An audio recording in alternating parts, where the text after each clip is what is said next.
Dans cette vidéo, je vais te donner trois règles super importantes dans le parcours de Karim Benzema. Et je vais te donner même à la fin de la vidéo, je vais te dire si je pense qu'il va avoir le ballon d'or ou pas. Alors, première règle dans le parcours de Karim Benzema, tu le sais, Benzema c'est la génération 87. Génération 87 qui était hyper douée. Tu avais Hatem Ben Arfa, Samir Nasri, Jérémy Ménez et Karim Benzema, les quatre qui ont été champions du monde avec l'équipe de France des jeunes.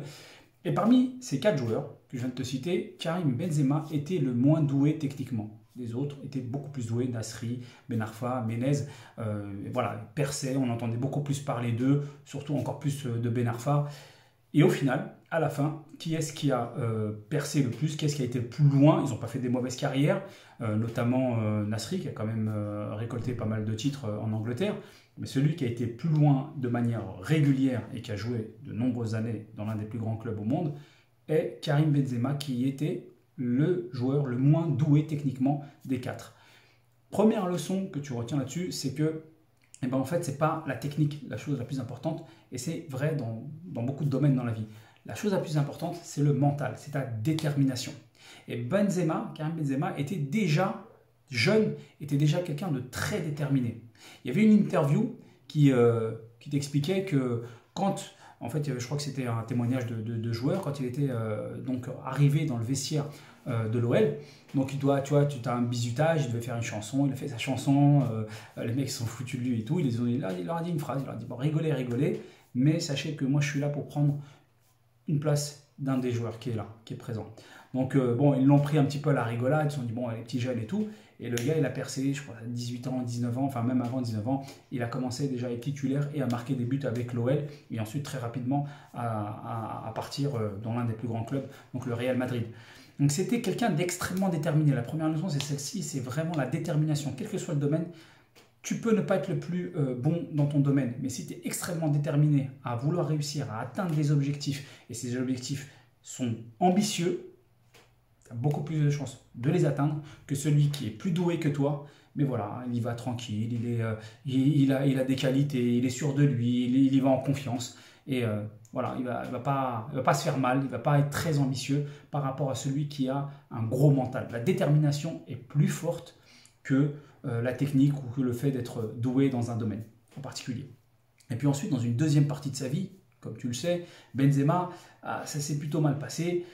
Il a commencé à rencontrer pas mal de problèmes. Moi, comment je l'interprète? Différentes raisons.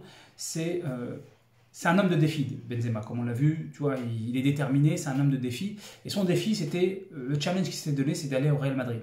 Et puis, il a percé, il est arrivé au Real Madrid assez rapidement, dans le meilleur club du monde. Et là, il s'est dit quelque part, bon, bah, j'ai atteint mon objectif, il n'y a rien au-dessus. Il joue en équipe de France, il était dans l'un des meilleurs clubs. Donc derrière, si tu veux, il était en manque de défis, de challenge. Et il y a forcément, quand tu as atteint un objectif, à un moment, il y a un relâchement. Et c'est ce qui s'est passé. Ajouter à cela un mauvais entourage qui a fait que parfois, il s'est retrouvé dans des affaires où un joueur professionnel qui a effectivement une super vie, de super revenus, ainsi de suite, mais qui a aussi des responsabilités et des devoirs. Et ça fait partie, en tant que professionnel, de faire attention à ne pas te retrouver dans certaines histoires. C'est ce qui s'est passé, ça a glissé un petit peu de ce côté-là. L'entourage a eu des effets négatifs, et lui, il n'avait pas forcément les bonnes réactions, les bons conseils, je pense, d'après ce que je lisais en tout cas dans les témoignages, et même dans sa gestion des réseaux sociaux. Et du coup, il s'est plus enfoncé qu'autre chose. Mais ce qui s'est passé, toujours cet entourage, là, il va changer. Il a été en contact un de ses mentors, Cristiano Ronaldo, où il va donc le côtoyer au quotidien, voir que le gars, c'est une bête de travail, Cristiano Ronaldo. C'est un exemple de professionnalisme. C'est le numéro 1 en termes de professionnalisme, en termes de sérieux, en termes de détermination. Cristiano Ronaldo, il n'est pas forcément, on revient à ce qu'on disait, le plus doué, tu vois, qu'un autre joueur, mais il est tellement déterminé justement, tellement professionnel qu'il a réussi, voilà, à atteindre de nombreux objectifs, à gagner beaucoup de titres en équipe et personnel grâce à cette détermination.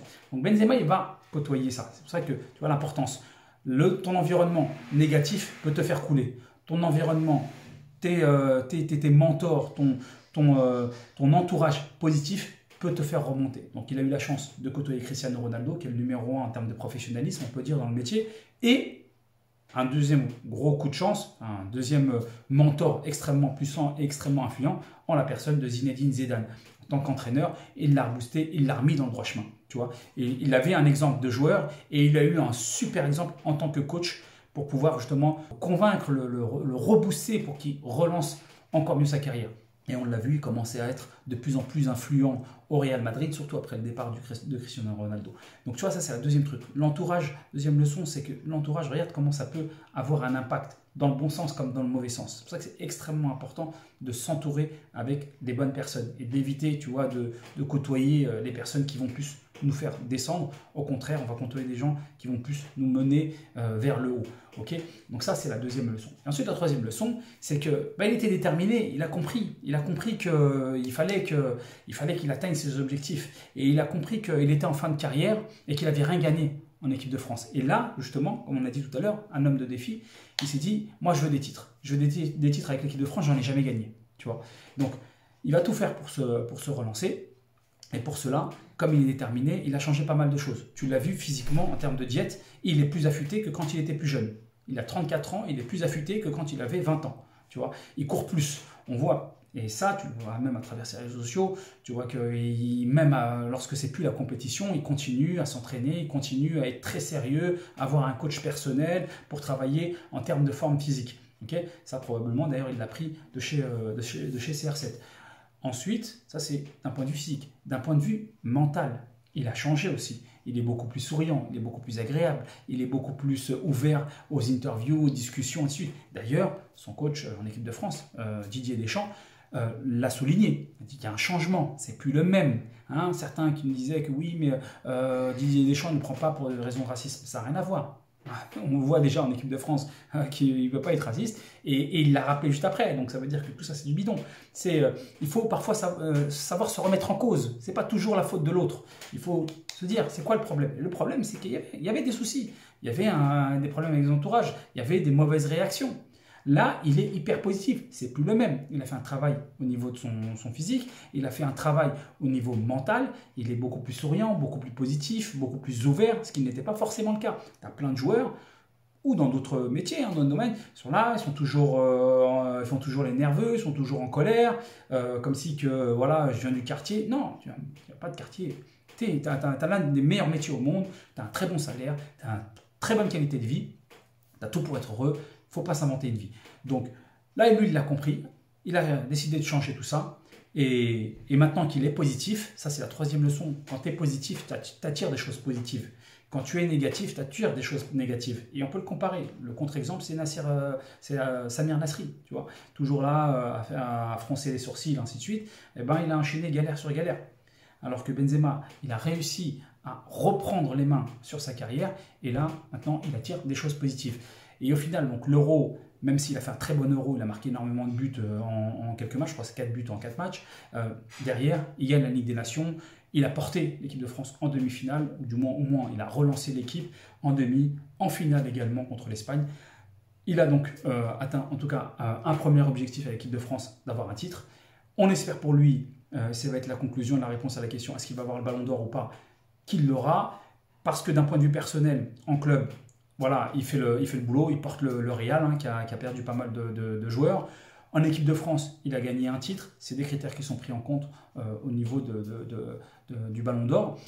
Maintenant, là où j'ai un petit doute, c'est, on va dire, c'est un petit peu en off, c'est pas que du sportif, là on est plus dans, on va dire, de la politique. C'est que je me pose la question par rapport aux tentatives qu'ont essayé les clubs historiques avec la Super League. Je sais qu'ils sont un peu en froid et un petit peu dans le viseur de la FIFA. Est-ce que ça peut porter préjudice que ce soit un joueur du Real qui gagne le Ballon d'Or? Je sais que le Ballon d'Or ne dépend pas de la FIFA, c'est France Football, ainsi de suite, mais voilà, ces organisations, je pense qu'elles sont quand même un petit peu connectées d'une manière et d'une autre. Donc, je me pose simplement la question.